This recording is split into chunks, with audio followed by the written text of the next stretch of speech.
Good morning, class 8. This is your science class. So please take out your science book. Today we will do the exercise part, exercise number C and D, which we have left in our previous video. So the students, this is our 8th video. So student, please take out your book and open the page number 14. Short answer type question, question number C. See the first question, define the term agriculture.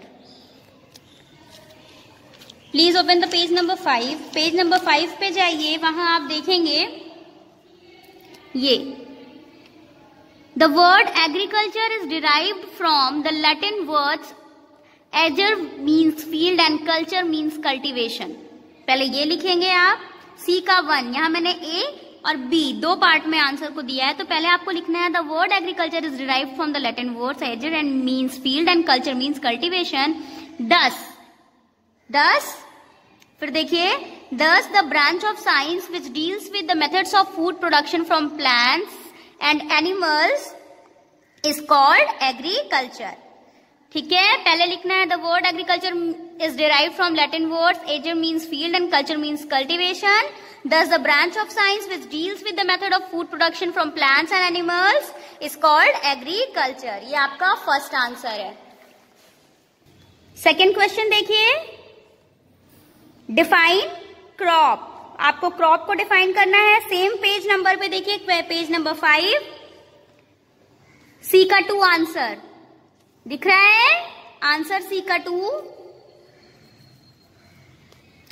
Plants grown on large scale are called crops. Crops which are grown for the production of foods are called food crops. ठीक है, ये second answer है. Question number 3 है, what are kharif crops. तो third का answer देखिए, the crops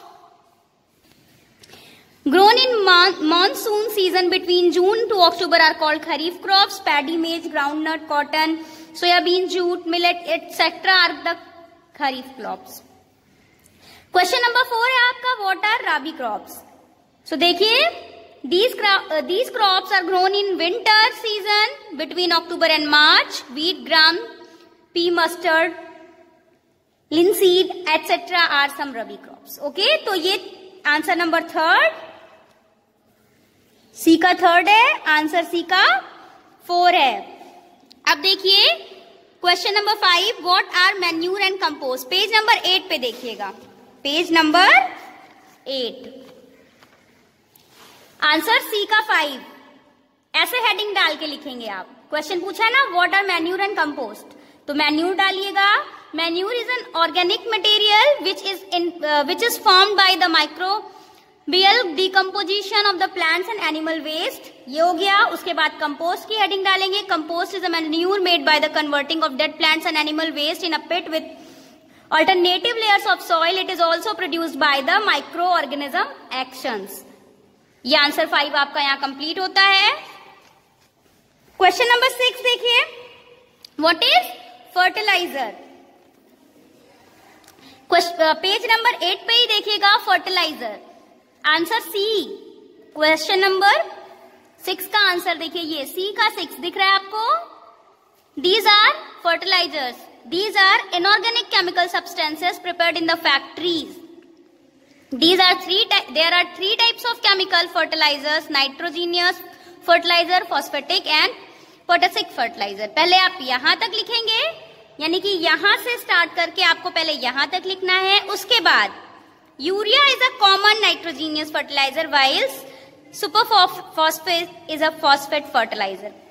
देखिए पहले 6 में आंसर आप पहले यहां से लेके आपको यहां तक लिखना है, देन आफ्टर यहां से यहां तक. क्वेश्चन नंबर 7 देखिए, what is cold storage. On page number 12 दिख रहा है कोल्ड स्टोरेज. ये आपका आंसर 7 है, कोल्ड स्टोरेज. ये सी का 7, क्योंकि एक्सरसाइज हम सी कर रहे हैं इसलिए आंसर सी का 7 है. Fruits and vegetables are stored in cold storage where the temperature is maintained between 0 degree Celsius to 4 degree Celsius. This discourage the growth of micro organisms. यहां से कोल्ड स्टोरेज यहां तक लिखना है, ओके। उसके बाद देखिए डी एक्सरसाइज है long answer type question. Name different steps involve in agriculture practices. पहले तो देखिए ये कई पार्ट्स में डिवाइडेड है, सिर्फ आपको डिफरेंट स्टेप्स लिखने हैं जो कि एग्रीकल्चर प्रैक्टिसेस में इन्वॉल्व है, उन्हें डिस्क्राइब नहीं करना है, ओके। उसके बाद आपको बताना है कि प्लॉगिंग और लेवलिंग कैसे होती है, तो सिर्फ आपको डिस्क्राइब करना है प्लॉगिंग को और लेवलिंग को। उसके बाद आपको बताना है कि एडवांटेजेस क्या हैं प्लॉगिंग के, ठीक है। तो चलिए पेज नंबर 6 पे देखते हैं इसका आंसर। ये देखिए कैसे लिखना है आपको। डी का 1 देखिए long answer, exercise number D का फर्स्ट आंसर है various steps involve in agriculture practices.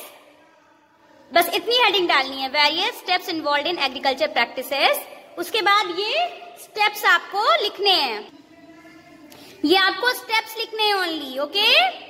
उसके बाद आपको बताना है कि प्लॉगिंग और लेवलिंग कैसे की जाती है, ठीक है। तो प्लॉगिंग ऐसे हेडिंग डालिएगा, ploughing the process of loosening and turning of the soil to make it well aerated is called ploughing, ठीक है। सिर्फ और सिर्फ प्लॉगिंग लिखना है। The process of loosening and turning of the soil to make it well aerated is called ploughing, ठीक है। ये सिर्फ आपको प्लॉगिंग के बारे में बताना है। उसके बाद पूछा है लेवलिंग, तो देखिए फिर आप हेडिंग डालेंगे levelling. Levelling the plough fields may have large lumps of soil called crumbs. These crumbs are broken down into smaller pieces by using a wooden or iron plank. This process is called leveling. सिर्फ यहाँ से यहाँ तक levelling यहाँ से start करनी है heading के साथ और इसका एंड यहाँ पे होगा। उसके बाद पूछा है कि एडवांटेजेस बताना है आपको। तो प्लॉगिंग हैज फॉलोइंग एडवांटेजेस। देखिए पहले आप प्लॉगिंग को डिस्क्राइब करेंगे यहां से यहां तक, फिर आप लेवलिंग को डिस्क्राइब करेंगे यहां से यहां तक। उसके बाद फिर आपको लिखना है प्लॉगिंग हैज फॉलोइंग एडवांटेजेस, यहां से स्टार्ट करेंगे और फिर यहां पे एंड करना है, ठीक है। चलिए सेकंड देखिए discuss the different method involve in sowing seeds. पेज नंबर 7 पे देखिए methods involve in sowing seeds, ठीक है। ये आंसर 2 है देखिए आपका। There are 2 methods employed in sowing seeds, they are broadcasting, ये लिखेंगे आप पूरा कंप्लीट। उसके बाद यूजिंग सीड ड्रिल, मतलब आपका यहां से लेके यहां तक ये आंसर कंप्लीट हो रहा है, ओके। यहां से लेके आपको डेप्थ यहां तक कंप्लीट करना है, हेडिंग बाय हेडिंग जैसे लिखा है बिल्कुल सेम वैसे ही लिखना है, okay. Third question discuss the various natural methods used for improving soil fertility. Natural method जो कि आपकी सॉइल फर्टिलिटी को बढ़ाता है। तो देखिए पेज नंबर 8 पे देखिए, ये देखिए डी का 3 answer 3 some natural methods of regaining lost nutrients of the soil. Question क्या पूछ रहा है? सॉइल फर्टिलिटी को इंप्रूव करने का। तो हमारी जो सॉइल फर्टिलिटी है वो कैसे इंप्रूव होती है? जब हमारी मिट्टी अपना फर्टिलिटी खोती है तभी तो उसमें हम कुछ नेचुरल मेथड यूज करते हैं ताकि वो अपनी रीगेन कर सके फर्टिलिटी को।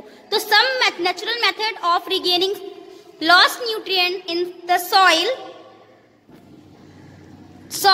उसके बाद ये कट करिएगा, और soil fertility are fallow fields. पहला है फॉलो फील्ड्स लिखेंगे, सेकंड में लिखेंगे क्रॉप रोटेशन, ठीक है। तो फॉलो फील्ड्स में आपको यहां से टू लीव एन एरिया से लेके माइक्रो ऑर्गेनिज्म तक लिखना है, और क्रॉप रोटेशन में रिप्लेनिश तक लिखना है, ओके।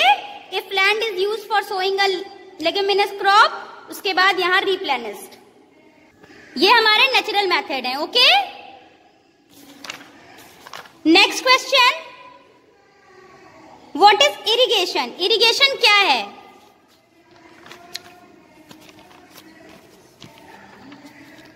पेज नंबर 9 पे देखिए, हेडिंग है irrigation, answer 4 the supply of water to crops at different stages of growth is called irrigation. Irrigation is important for regular growth and development of the crops. However, quantity of water depends upon the type of crop. For example, paddy is transplanted in standing water and needs continuous irrigation. On other hand, crops like wheat, gram and cotton would be damaged if irrigated excessively. यहाँ तक लिखिएगा. उसके बाद methods, फिर आपको लिखना है continuation में. देखिए methods of irrigation which conserve water are. Modern नहीं लिखना है आपको, मॉडर्न मैंने कट किया है. Methods of irrigation which conserve water are. पहला है स्प्रिंकलर सिस्टम, दूसरा है ड्रिप सिस्टम. स्प्रिंकलर सिस्टम को आप कंप्लीट यहां तक लिखेंगे और ड्रिप सिस्टम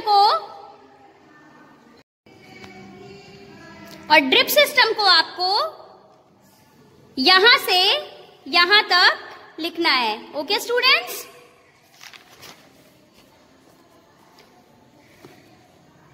उसके बाद देखिए define the following terms. Weeding, harvesting, winnowing और थ्रेसिंग. आंसर 5.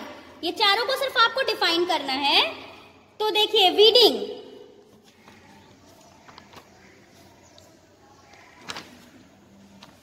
पेज नंबर 10 पे देखिए द प्रोसेस ऑफ रिमूविंग. देखिए वीडिंग, सबसे पहले आप हेडिंग डालेंगे, वीडिंग डालेंगे. उसके बाद आपको उसके आगे लिखना है the process of removing weeds from a field is called weeding. सिर्फ इतना लिखना है, ठीक है. वीडिंग, उसके बाद the process of removing weeds from a field is called weeding.